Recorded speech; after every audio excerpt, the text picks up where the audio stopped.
Hey guys, Aunt Becca here today, and I've got another story for you. This is part of the Onyx Adventures. So, The Adventures of Onyx and the Mighty Mackinaw by Tyler Benson. That's what we're going to read today. I hope you're ready. This is the 5th book in this series.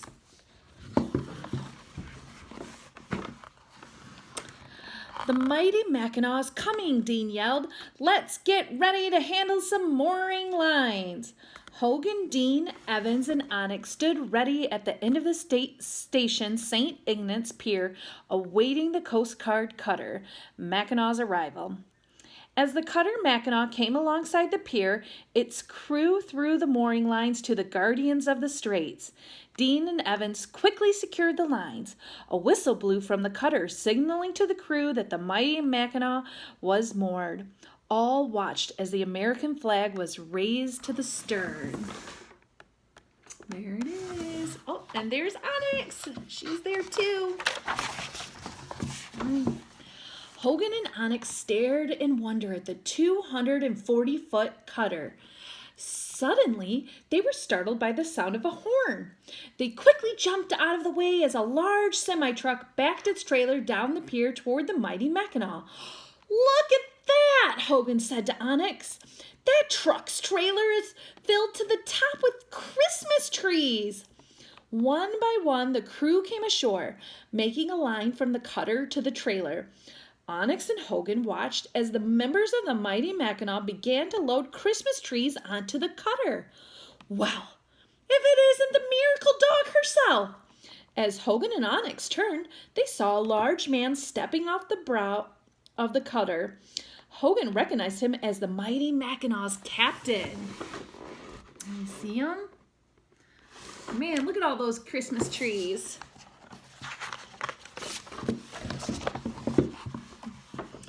Hogan and Onyx jumped to attention and saluted as the captain saluted them back. I saw you from the bridge of the cutter as we moored up, the captain said. I told my crew that Christmas has come early because today we get to meet the miracle dog Onyx. The captain put out his hand and shook Onyx's paws.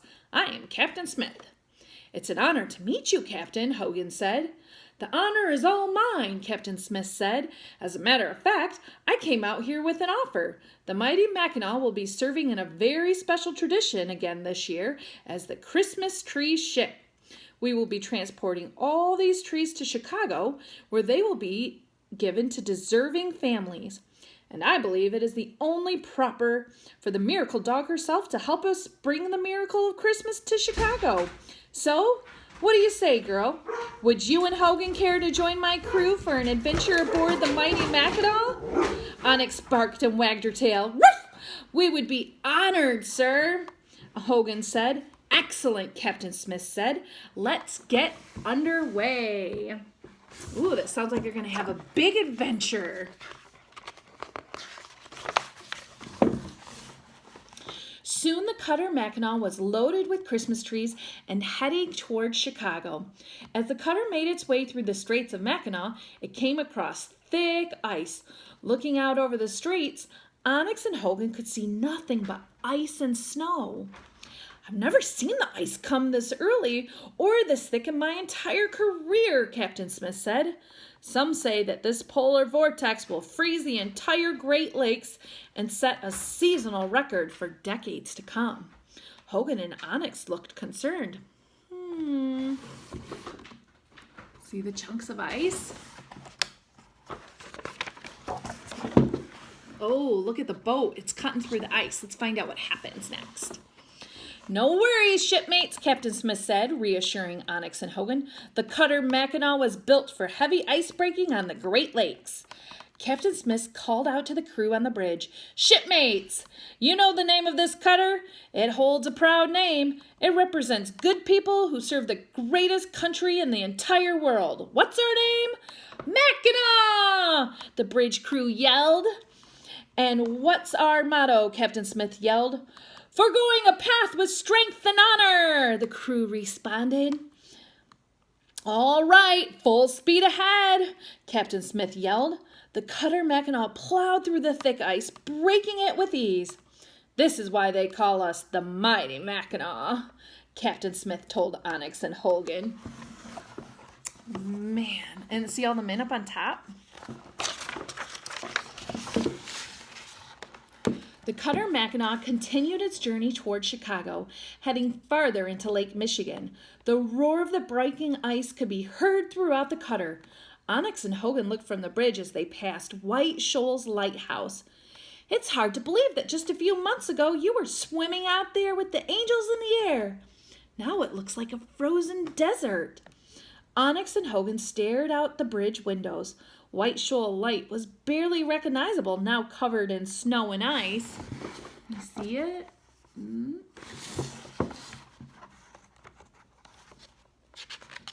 Have you ever been to Mackinaw when it snows? Ooh. Captain on the bridge, the crew called out as they stood at attention. Carry on, Captain Smith said as he returned to the bridge. He walked toward Onyx and Hogan carrying a large red bag. Since it's Christmas, I have gifts to welcome you to the Mackinaw. Captain Smith kneeled down next to Onyx and pulled from the bag a red scarf with the words Mighty Mac embroidered on it. It's cold out there, especially when we get to the windy city of Chicago, the captain said. You'll be thankful that you have this to keep you warm when we arrive at Navy Pier and begin to offload these Christmas trees. Aw, that's so cute. Do you ever dress up your doggies? I do for Halloween. Captain Smith reached into the bag again and pulled out a framed picture.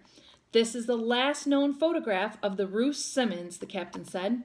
The Ruth Simmons was a famous three-mast schooner that sank in a violent storm on Lake Michigan in 1912. The ship was bound for Chicago with a cargo of Christmas trees when it sank off the coast of Two Rivers, Wisconsin. All lives were lost. Onyx and Hogan stared at the picture. The legacy of the schooner lives on, though, the captain continued. The United States Coast Guard carries on the Ruth Simmons service and tradition by sailing its final route every year after year to deliver Christmas trees to the citizens of Chicago. So, the Mighty Mackinaw once a year becomes the Christmas tree ship. I would like for you to have this, Captain Smith said, handing the picture to Hogan. Well, thank you, sir, said Hogan as he looked out over the frozen Lake Michigan. Ooh, it's pretty neat.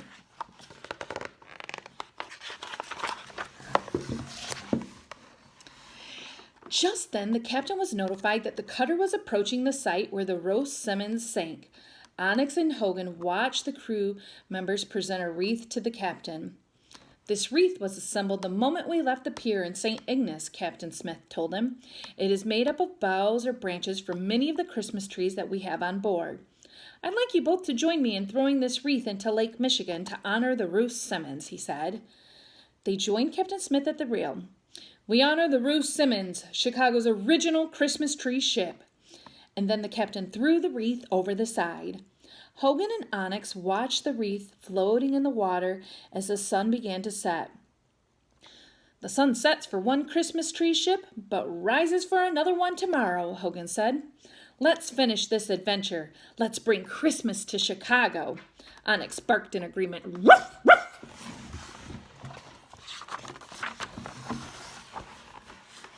The next morning at Chicago's Navy Pier, thousands of people gathered, waiting the Mighty Mackinaw's arrival. The snow fell, the wind blew, and the temperature continued to drop. The Coast Guard Admiral of the Great Lakes stood among the thousands of people trying to stay warm. A father and son stood next to the Admiral looking out over Lake Michigan, waiting for their Christmas tree. The father noticed a worried look on the Admiral's face and knew he must be concerned for all these people waiting in the dangerous cold. The young boy looked up at his father and asked, You don't think they would send us home because of the cold, do you, Dad? I hope not, he told his son. This is my only day off until Christmas. If they send us home, we'll be without a tree this year. The boy looked down and began to cry, and his dad pulled him closer. Oh, I hope they get their tree. What's that sound? The boy heard something coming from out in the blinding snow. He peered out into Lake Michigan.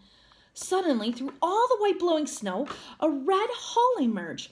It was the red hull of the mighty Mackinaw. The Christmas tree ship had made it. The Christmas tree ship had come to town. The boy looked closer at the bow of the mighty Mackinaw, and there stood Onyx with her scarf blowing in the wind. Do you see her? Can you find Onyx? Yep, there she is.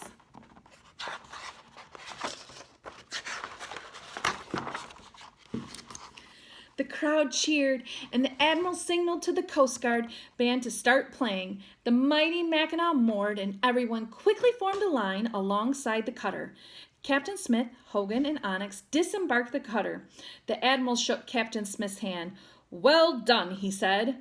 "Don't just thank me, Admiral. Thank our miracle dog, Onyx, as well." There they are, all the people waiting for their Christmas tree. I love Christmas. The Admiral smiled and looked at the crowd. Today's Christmas tree ship has arrived, keeping alive the memory of the Ruth Simmons landing in Chicago, all thanks to the crew of the U.S. Coast Guard cutter Mackinaw and the miracle dog Onyx. The crowd erupted in applause, and the Coast Guard band began to play, and everyone began to sing Christmas carols. Hogan kneeled down next to Onyx. "Look around you, girl. For a lot of these people, going without a Christmas tree would mean Christmas would not be complete." As the joyful sounds of the singing crowd filled the air, Hogan said, "Merry Christmas, Onyx." Onyx barked, "Ruff!" She had completed another Coast Guard adventure, an adventure with the mighty Mackinaw. Oh, that's so pretty. All the lights. That's the end of our story. I hope you liked it, and I'll see you next time. Mwah.